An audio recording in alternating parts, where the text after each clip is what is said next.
तो आइए पहला जो प्रथम व्यक्ति के विषय में योगानंद जी बताए हैं उसके विषय में हम जानते हैं। प्रथम वो व्यक्ति जो केवल आपको उपयोग करने के लिए आते हैं। ये लोग आपसे मदद नहीं चाहते हैं, ये सिर्फ आपको खर्च करना चाहते हैं। वो तब आते हैं जब उन्हें जरूरत होती है और गायब हो जाते हैं जब आपको उनकी जरूरत होती है।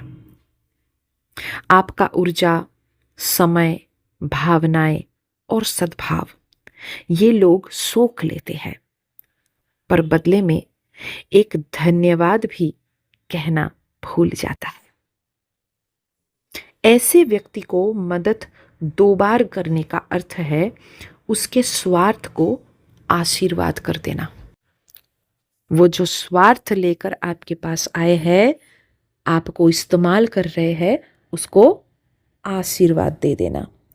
योगानंद जी कहते हैं कि जो केवल ग्रहण करने की आदत डाल लेता है, उसको कुछ दान करना उसकी पतन को और तेज कर देता है।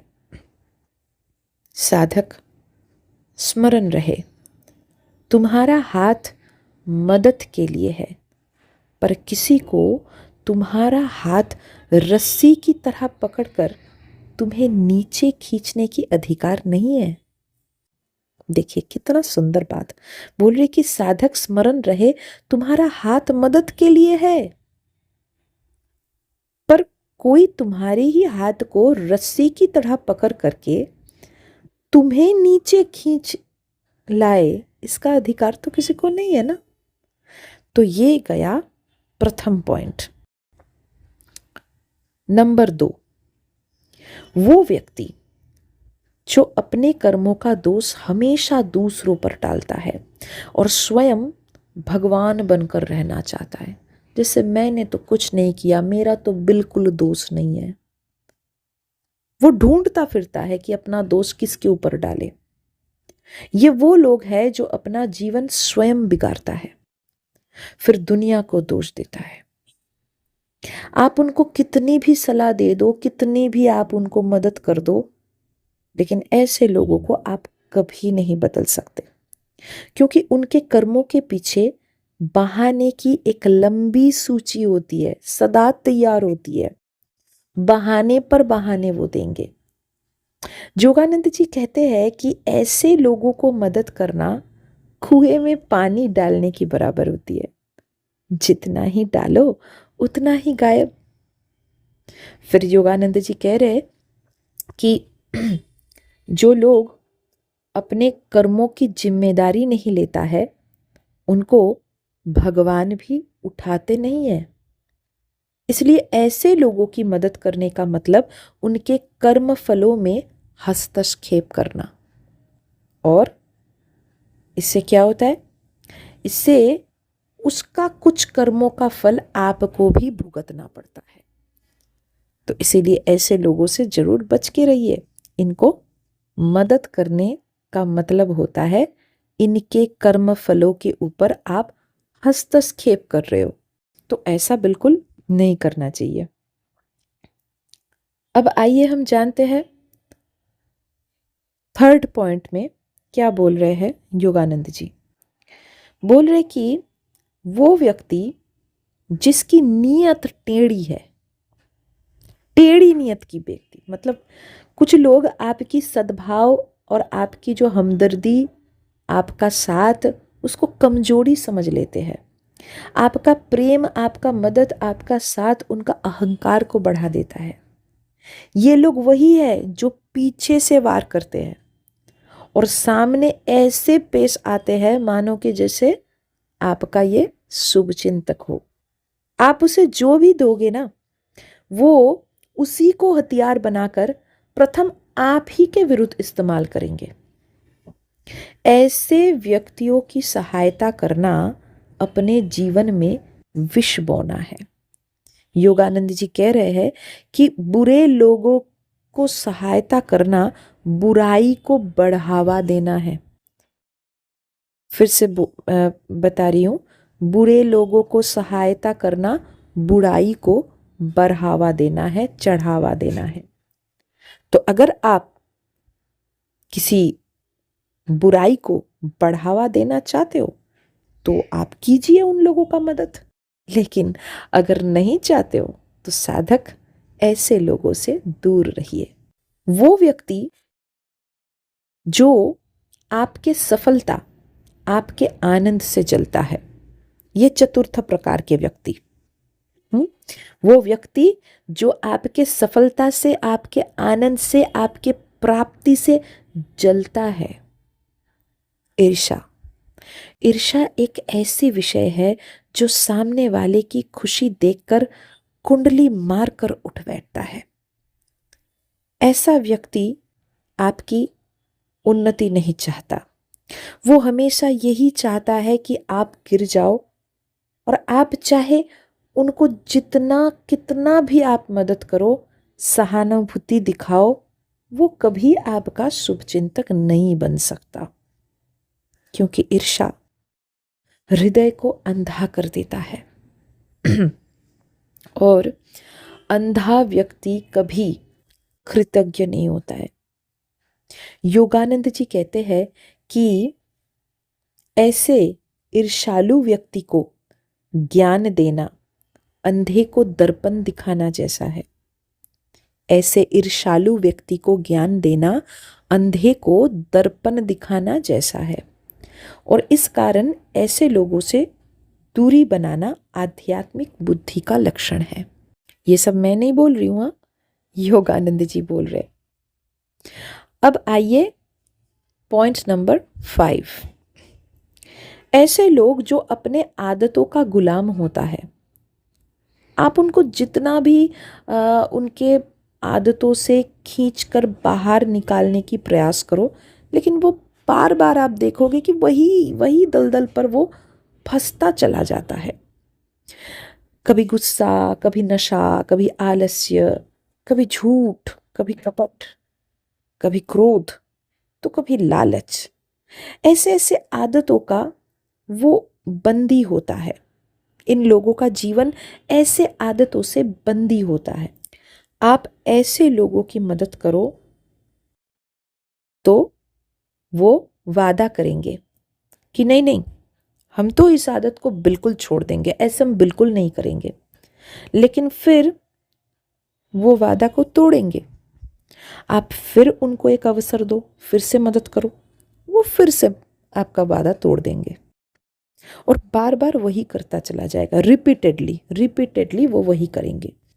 तो योगानंद जी बोल रहे कि ऐसे व्यक्ति को बार बार मदद करना समुद्रों में मिट्टी डालकर पुल बनाना जैसा है। योगानंद जी कह रहे कि मन की बेड़ियां स्वयं तोड़ी जाती है, दूसरे तो केवल कुंजी दिखा सकती है। इसलिए ऐसे व्यक्ति को समझाओ, पर उनके कर्मों का बोझ अपने सर मत लो। देखिए कितना सहज तरीके से योगानंद जी बोल रहे हैं। अगर एक एक पॉइंट को हम बार बार सुने और इस पर ध्यान दें, तो ऐसे ऐसे लोग हमारे प्रत्येक के जीवन में बार बार आते हैं, और फिर पहचानना कोई कठिन बात नहीं है, क्योंकि इतना सुंदर से योगानंद जी अपने वाणी में इसको बोले हैं। देखिए महापुरुष लोग अपने जीवन में उनको बहुत चोट पहुंचते हैं, क्योंकि वो महापुरुष है। उनके अंदर दया, करुणा, प्रेम का महाप्रकाश होता है। तो जब वो दया करने लगते हैं और जब उनको चोट मिलता है, तब उनको जो अभिज्ञता अर्जन होता है, वहाँ से उनको ये पता चलता है कि अरे वेद में जो वाणी है वो तो बिल्कुल सच है।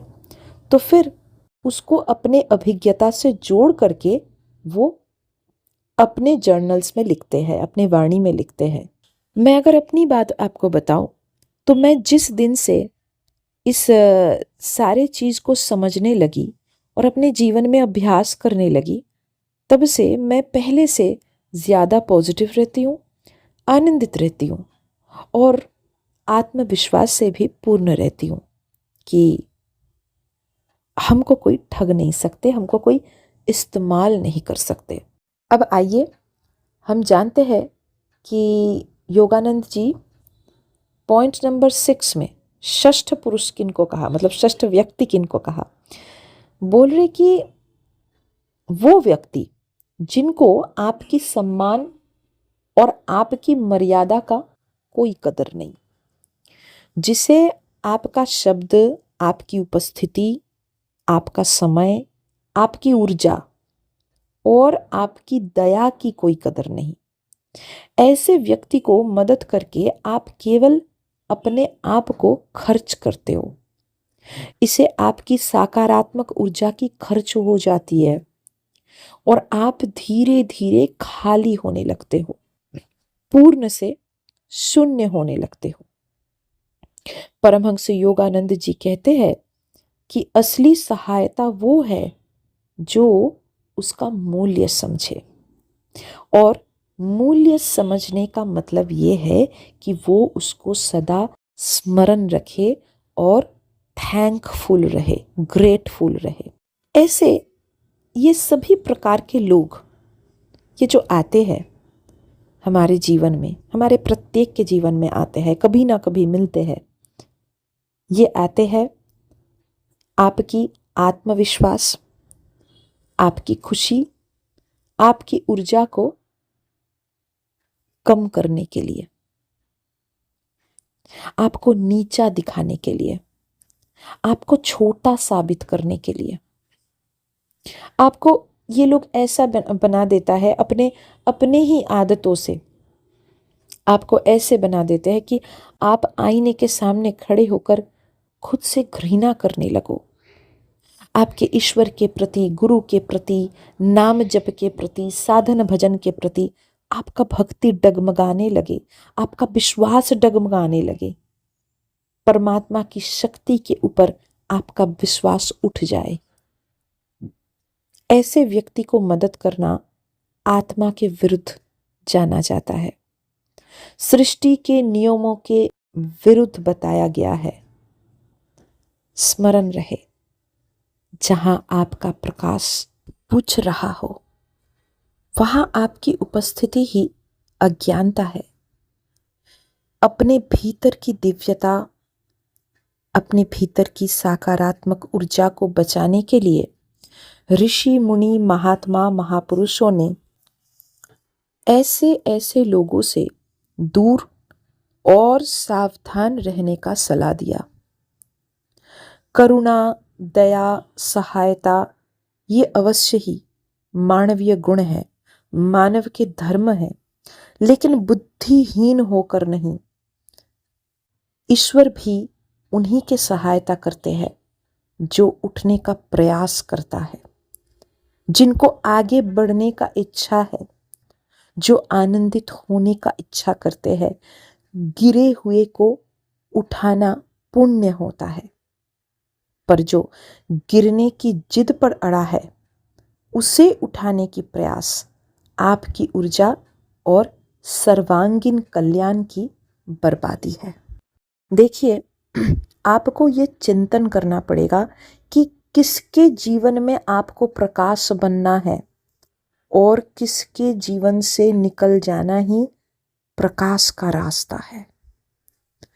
साधक को सदा ये स्मरण रखना चाहिए कि आपकी ऊर्जा पवित्र है, आपका समय अनमोल है, आपका आत्मा दिव्य है, आपका आत्मा परमात्मा का अंश है। हर कोई इसका पात्र नहीं होता है। हर किसी की प्रकाश दूसरे के जीवन को सुधारने के लिए सक्षम नहीं होता है। हर कोई आध्यात्मिक यात्रा में शामिल होने के लिए नहीं बनता है। परमात्मा की वो दिव्य अंश को ब्रह्मांड चुनते हैं इस यात्रा के लिए, ताकि वो दूसरे के जीवन में प्रकाश बन पाए। जब आप ये समझ जाते हो कि किन से आपको बचना है और किन किन को आपको बचाना है, तभी ये जीवन दिव्य होता है। और अंत में एक बात कहकर इसको विश्राम दूंगी। एक वाणी सदैव धारण कर लीजिए, मदद करिए उस जगह जहां मदद का फल प्रकाश बने, और दूर हट जाइए वहां से जहां सहायता अंधकार को बढ़ाए। जय जय श्री राधे श्याम। श्री सद्गुरु भगवान की जय। प्रणाम।